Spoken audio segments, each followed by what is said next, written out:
If the White House talks lead not to a conclusion that we can go forward together to reduce spending, which is our single biggest problem, then what is the alternative?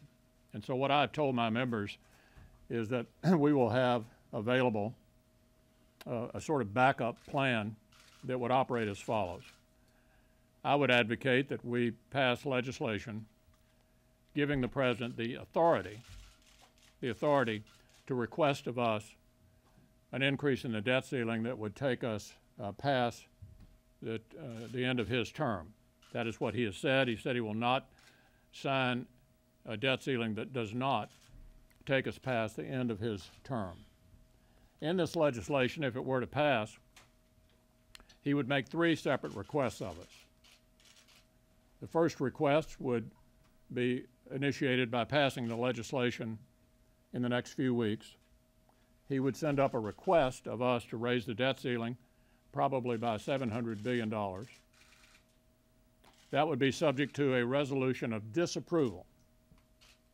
If you're thinking of an analogy, think of the Congressional Review Act. That resolution of disapproval, if passed, would then go to the President. He could sign it, or he could veto it. Presumably, he would veto it. If that were the case, that veto would be sustained by 1/3 plus 1 in either the House or the Senate.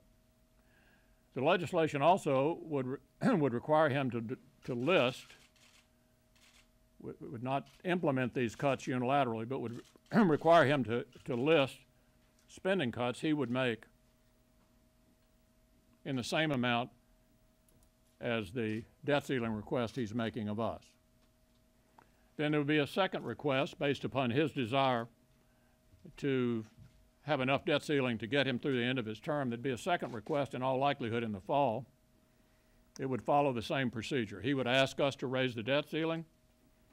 I think it's highly likely that both houses would consider and probably pass resolutions of disapproval, which, if they passed, he would veto, and those resolutions would be sustained. His veto would be sustained by 1/3 plus 1. That would happen one more time in June.